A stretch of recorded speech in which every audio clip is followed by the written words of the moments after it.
Well, in the Great American Retro Road Trip, author Rolando Pujol lists notable retro stops along our highways and byways that bring about sentimental feelings or just have us going, huh? Well, he is with us now. Rolando, welcome to Colorado and Company. It's a pleasure to be here. Thanks for having me on. Absolutely. I'm so excited to hear what you have to say. Okay, first of all, though, what inspired you to write this book? Well, this is an outgrowth of work that I've been doing for years on social media, in particular on Instagram, where I've been sharing photos, but more important always than the photos have been the stories behind these places. I always do research and talk to people and try to give some context to the photography. And over time, that audience grew, and it grew even more during the pandemic when so many folks were locked up at home Yeah. and hungry to get back on the road, right? And so they were able to do it vicariously through the Instagram feed. And eventually that led to a dream, an outreach from a publisher who said, hey, would you like to write a book? And I said, of course, I've been waiting for this call my whole life. When do we start? And that's what led to the Great American Retro Road Trip.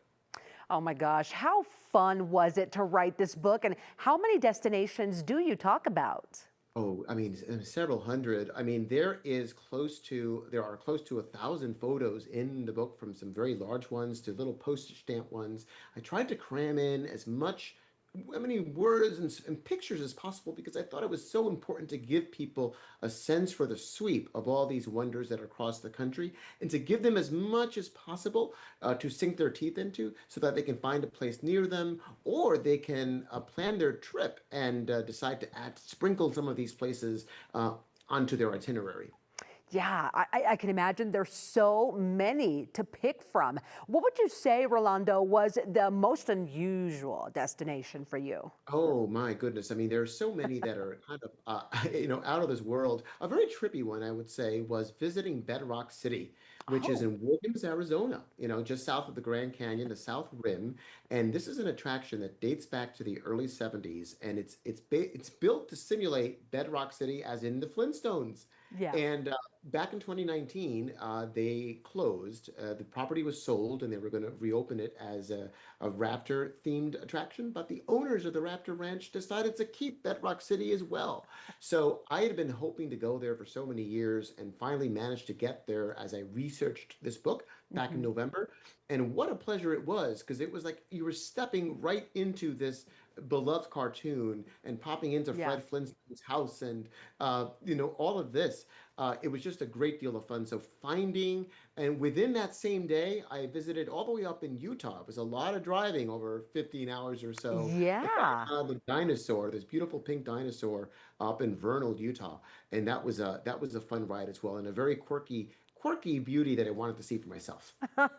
For sure. There's some quirky spots out there, and I'm with you. Utah is so beautiful. Why do you think we should all just take an old-fashioned road trip and find those local stops along the way? Well, I think we live in a time when we're in our phones and we're all doom scrolling and we're all, obsessed with so many things. And we're not really, I think we're not paying enough attention to our fellow American, and all the wonderful mom and pop shops and quirky places that represent the best of the American spirit, ingenuity and cleverness and marketing brilliance. That's what all these places are about. So getting on the road and visiting these places, and most importantly, talking to the people there, both the customers and the owners, you'll find that people are great and you can learn so much Yeah. from them. And this way you get to know a little bit about yourself, but about the country too. Very true. Was there any place that you didn't get to see that you still have on your list? Oh my goodness. There are quite a number. I mean, I Okay. will say this, it's a never-ending journey, and so that's what keeps me going. And hopefully this book sells well enough, we can have a second edition full of those places. Yeah. What would you say are your tips for a successful road trip? Like maybe one thing you've learned.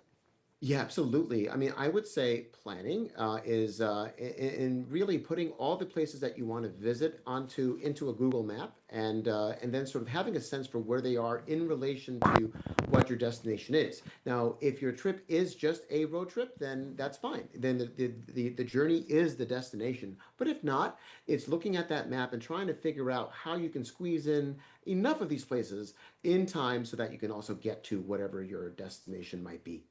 All right, great advice. Can't wait to get my hands on this book. Thank you so much for joining us today. Thanks. That was a lot of fun. Of course, it was great to have you. Well, The Great American Retro Road Trip by Rolando Pujol is available now wherever books are sold.